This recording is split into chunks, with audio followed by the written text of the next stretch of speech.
కి స్వాగతం. నేటి ముఖ్యాంశాలు. మన రెండు తెలుగు రాష్ట్రాల్లోనే మొట్టమొదటిసారిగా సతీ సమేతంగా నిర్మాణం జరిగి వైభవంగా పూజలు జరుపుకుంటున్న మహిమాన్విత శ్రీ జ్యేష్ఠ లక్ష్మీ సమేత శ్రీ శనీశ్వర స్వామి దేవస్థానం నందు నేడు 3వ రోజు వార్షికోత్సవ వేడుకలు అత్యంత వైభవపేతంగా నిర్వహించుకున్నారు. ఆలయ వ్యవస్థాపకులు అధ్యక్షులు అర్చకులు జానపాటి పరమేశ్వరరావు మాట్లాడుతూ ఈ రోజు చివరి రోజైన ఉదయాన్నే గణపతి పూజ, ఉత్సవమూర్తులకు విశేష అభిషేకములు, శ్రీ శనిదేవుని మూల విరాట్కు విశేష అభిషేకాలు, 1008 నామాలతో సహస్రనామార్చన, పూజ శ్రీ జ్యేష్ఠ లక్ష్మి శ్రీ శనీశ్వర స్వామివారి కళ్యాణ మహోత్సవం, గణపతి హోమం, సుదర్శన హోమం, నవగ్రహ హోమం, శనిదేవులకు 190 సార్లు హోమం పూర్ణాహుతి నిర్వహించడం జరిగింది. అనంతరం భక్తులకు అన్నదాన కార్యక్రమం చేయడం జరిగింది. ఈ కార్యక్రమంలో కోరాకుల రాము, రేవెల్ల శ్రీనివాసరావు, పేరూరు సాయి కుమార్, అట్లూరి ప్రసాద్, అట్లూరి మల్లికార్జున తదితరులు పాల్గొన్నారు. స్కూల్ సెలవులు పొడిగింపు, పునఃప్రారంభ తేదీలో మార్పు. ఏపీలో స్కూళ్లకు వేసవి సెలవులు జూన్ 11 వరకు ప్రకటించారు. షెడ్యూల్ ప్రకారం జూన్ 12న ఓపెన్ అవ్వాలి. కానీ కొత్త ప్రభుత్వం ఏర్పాటు నేపథ్యంలో సెలవులు పొడిగించే అవకాశం ఉన్నట్టు సమాచారం. ఏపీ ఎన్నికల నేపథ్యంలో వైఎస్ఆర్సీపీ ప్రభుత్వం వైదొలిగి టీడీపీ కూటమి ప్రభుత్వం అధికారంలోకి రానుంది. జూన్ 12న చంద్రబాబు ముఖ్యమంత్రిగా ప్రమాణ స్వీకారం చేయనున్నారు.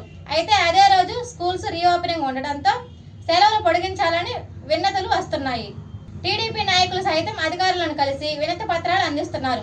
జూన్ 12కు బదులుగా జూన్ 13న స్కూల్స్ తెరవాలని కోరుతున్నారు. దీనిపై విద్యాశాఖ వర్గాలు స్పందించాల్సి ఉంది. ఆల్ ఇండియా నీట్ ర్యాంకులు సాధించిన విద్యార్థులకు ఘన సన్మానం. విశ్వసాయి జూనియర్ కళాశాలలో ఆల్ ఇండియా నీట్ ర్యాంకులు సాధించిన విద్యార్థులను సన్మానించిన కళాశాల మేనేజ్మెంట్.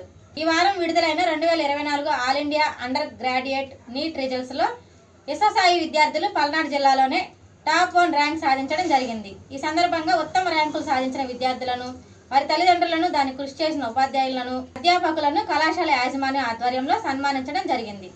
అలాగే కళాశాల తరఫున మెరిట్ సర్టిఫికెట్ అందజేయడం జరిగింది. ఆల్ ఇండియా స్థాయిలో కళాశాల పూర్వ విద్యార్థులు బాబీ ఆంటోనీ, ఎస్డి యాస్మిస్, ప్రస్తుత కళాశాలలో ఇంటర్మీడియట్ పూర్తి చేసుకున్న విద్యార్థిని కాకుమాన తేజస్విని 507 మార్కులు సాధించి టౌన్ ఫస్ట్ మరియు పల్నాడు జిల్లా అత్యుత్తమ ర్యాంకుగా నిలబడడం జరిగింది. ఈ ర్యాంకు సాధించుకునేందుకు ప్రతిభ కనపరిచిన విద్యార్థులను అభినందిస్తూ ఈ ర్యాంకు సాధించుకునేందుకు కృషి చేసిన అధ్యాపకులను, బయాలజీ అధ్యాపకురాలు శ్రీమతి డి సుహాసిని మరియు ప్రిన్సిపల్ మరియు కెమిస్ట్రీ ఫ్యాకల్టీ శ్రీమతి శ్రీవల్లి పావని, ఫిజిక్స్ అధ్యాపకులు డాక్టర్ కె రామారావులను సన్మానించడం జరిగింది. ఈ కార్యక్రమానికి విద్యార్థులు, వారి తల్లిదండ్రులు, ఇతర అధ్యాపక బృందం పాల్గొనడం జరిగింది. బాల బాలికలకు ప్రత్యేక హాస్టల్ వసతి కూడా ఈ కళాశాలలో ఏర్పాటు చేయడం జరిగిందని తెలియజేయటకు మేము సంతోషిస్తున్నాం అని కళాశాల డైరెక్టర్ డాక్టర్ శ్రీనివాసరావు శర్మ మరియు ప్రిన్సిపల్ శ్రీమతి శ్రీవల్లి పావని తెలియజేశారు. Janasena party PSC chairman, Tenali నియోజకవర్గ శాసనసభ్యులు నాదెండ్ల మనోహర్ని మర్యాదపూర్వకంగా కలిసిన వినుకొండ నియోజకవర్గ జనసేన పార్టీ ఇన్ఛార్జి శ్రీ కొంజాటి నాగశ్రీను రాయల్ మరియు మిత్ర బృందం నాగశ్రీను రాయల్ మనోహర్ గారిని ఘనంగా సత్కరించారు. నాదెండ్ల మనోహర్ ఉమ్మడి గుంటూరు జిల్లా అధ్యక్షుడు గాదె వెంకటేశ్వరరావు నాగశ్రీను రాయలు తాజా రాజకీయ విశ్లేషణ గురించి మరియు రాబోయే కార్యక్రమాల గురించి సంభాషించారు.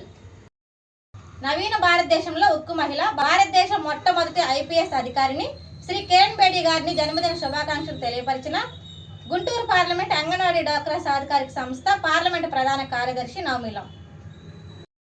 ఏపీలో మహిళలకు ఉచిత బస్సుపై అధికారుల కసరత్తు. ఏపీలో మహిళలకు ఉచిత బస్సు ప్రయాణం అమలు చేయాలంటే మరిన్ని బస్సులు అవసరమని అధికారులు పేర్కొన్నట్లు తెలుస్తుంది. ప్రస్తుతం ఉన్న బస్సుల్లోనే ఈ పథకం అమలుపైన ఎదురయ్యే సమస్యలపైన నివేదికలో పొందుపరుస్తున్నట్లు సమాచారం. అదేవిధంగా ఈ పథకం అమల్లో ఎదురవుతున్న సమస్యలు, వాటి పరిష్కార మార్గాలపైన నివేదికలో కోరనట్లు తెలుస్తుంది. తెలంగాణలో ఈ పథకం అమలుతో ఆటో డ్రైవర్లు నిరసనలకు దిగారు. బస్సుల్లో సీట్ల కోసం గొడవలు జరిగాయి. ఇవన్నీ పరిగణలోకి తీసుకొని సమస్యలు లేకుండా అమలుపైన కసరత్తు చేస్తున్నట్లు తెలుస్తోంది.